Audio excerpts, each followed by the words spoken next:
جس طرح سے پروسیکیوشن میں امینڈمنٹس ہوئی ہیں، اس کے بعد پریکٹیکلی تو پاکستان میں کسی جو بڑے ملزم ہے اس کو تو سزا دینا ممکن ہی نہیں رہا. تو اب دیکھتے ہیں سپریم کورٹ اس کو کیسے آگے لے کے جاتی ہے.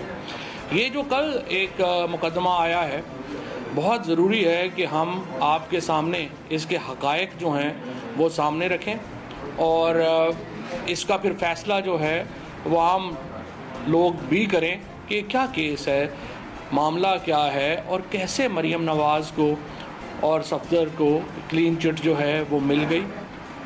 میں آپ کو یہ کہانی دوبارہ، بہت سارے لوگوں نے کہانی سنی ہوئی ہے، بہت سارے لوگوں نے یہ کہانی نہیں سنی ہے، لیکن ضروری ہے کہ ہم اس کہانی کے تمام نقطے آپ کے سامنے رکھیں اور آپ اس کہانی کو پھر اپریشیٹ کر سکیں. آپ کو یاد ہوگا وزیر اعظم جو موجودہ نام نہاد وزیر اعظم ہیں شہباز شریف، ان کا ایک بیان تھا کہ میرے والد جو ہیں، مجھے فخر ہے کہ ایک محنت کش آدمی تھے، مزدور تھے. یہ بات ان کی بالکل صحیح تھی.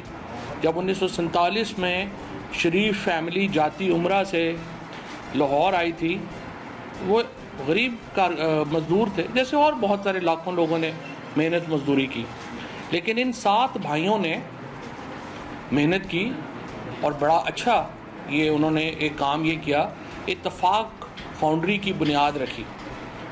اتفاق فاؤنڈری جو تھی وہ 1971 میں ذوالفقار علی بھٹو نے نیشنلائز کر لی، جہاں اور بہت صنعتیں نیشنلائز کی. 1980 میں آ کے ان 7 بھائیوں کی ایک یعنی فاؤنڈری تھی، ایک فیکٹری تھی، اور اس کے علاوہ ان کے پاس کچھ نہیں تھا. 1980 میں جنرل ضیاء الحق نے جب مارشل لاء لگا تو یہ فاؤنڈری شریف فیملی کو، میاں شریف صاحب کو اور ان کے 6 اور بھائیوں کو واپس کی، اور ان کے ساتھ 50 کروڑ روپے کا قرض اس وقت اس فاؤنڈری کو چلانے کے لیے حکومت پاکستان نے ان کو دیا. کیونکہ جنرل ضیاء الحق، ظاہر ہے کہ ذوالفقار علی بھٹو کے جتنے مخالفین تھے ان کو اوپر وہ انہوں نے ہاتھ رکھا ہوا تھا، وہ ان کو تگڑا کر رہے تھے، اور یہاں سے ایک نئی کہانی کی ابتدا ہوئی. اس کے بعد جو شریف فیملی کا تعلق بنا جنرل ضیاء الحق سے، جنرل جیلانی صاحب سے، اور جو اس وقت کے مارشل لاء کے اہم جرنیل تھے، ان کے کندھوں کے اوپر وہ وزیر اعلیٰ بن گئے.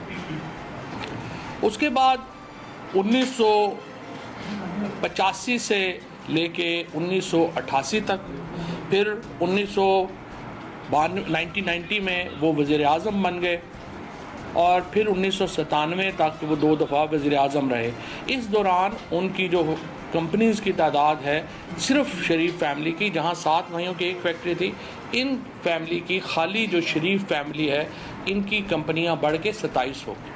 تو یہ ایک تو اقتدار کے آنے کے بعد 27 گنا جو 10 سالوں میں ہوا وہ آپ کے سامنے ہے. لیکن اسی دوران ایک اور بڑا دلچسپ کھیل شروع ہوا. وہ کھیل یہ ہوا کہ 1990 میں جب نواز شریف وزیر اعظم بنے تو انہوں نے سب سے پہلے یہ کنسیو کیا کہ اسلام آباد اور لاہور کے درمیان ایک موٹر وے بننی چاہیے، جو بالکل صحیح بات تھی، موٹر وے بننی چاہیے تھی. لیکن یہ موٹر وے جو اسلام آباد اور لاہور میں بنی، یہ 23,686 ارب روپے کی موٹر وے تھی، جو اس وقت کا یعنی 1992 کا ایشیا کا سب سے مہنگا کانٹریکٹ تھا موٹر ویز کا.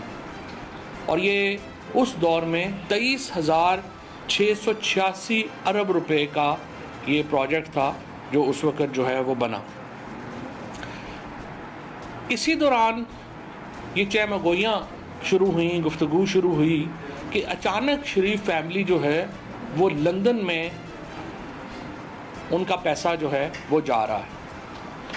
چنانچہ اسی دوران نواز شریف کی حکومت چلی گئی اور پیپلز پارٹی کی حکومت آ گئی، اور ایک بہت کیپیبل آفیسر جن کے ساتھ سیاسی اختلاف تو اپنی جگہ ہو سکتے ہیں، but a very capable officer in his own جو ہے وہ رینک، رحمان ملک صاحب جو ہیں، انہوں نے اس کی تحقیقات شروع کی، اور یہ تحقیقات حدیبیہ تحقیقات کے نام سے مشہور ہوئی. 1994 میں پیپلز پارٹی کی حکومت نے یہ پہلا FIR شریف فیملی کے اوپر دیا، جس ان تحقیقات میں بتایا گیا کہ خیستہ خان اور میستہ خان نام کے 2 حوالہ ڈیلرز، انہوں نے تقریباً 14.866 یعنی تقریباً $15 ملین پاکستان سے لندن میں منتقل کیے. اور اس کے بعد ایک قانون لایا گیا جس میں کہا گیا کہ آپ باہر سے اگر پیسہ پاکستان لے کے آئیں گے تو کوئی آپ سے کچھ نہیں پوچھے گا. لہٰذا پیسہ پاکستان سے باہر گیا. اس کے 2 حصے ہوئے. ایک حصے سے پاکلینڈ میں پراپرٹیز خریدی گئی اور دوسرا حصہ جو ہے وہ پاکستان واپس آیا، جو تقریباً 43 جو ڈفرینٹ ممبرز ہیں شریف فیملی کے، ان کے ملازم بھی اس میں شامل ہیں، ان کے لوگ بھی شامل ہیں، ان کے نام کے اوپر وہ پیسہ پاکستان بھی واپس آیا. جب چاہیں جو چاہیں کھانا ہمیشہ لاہوری چلی سے کھائیں. لاہوری چلی میرا ریسٹورنٹ. میرا بھی تو ہے. میرا بھی تو ہے. میرا بھی تو ہے. میرا بھی تو ہے. میرا بھی تو ہے. میرا بھی تو ہے. میرا بھی تو ہے. ہم سب کا ریسٹورنٹ. لذیذ، تازہ، صحت بخش کھانوں کی وسیع ورائٹی. لاہوری چلی ریسٹورنٹ اینڈ سویٹس،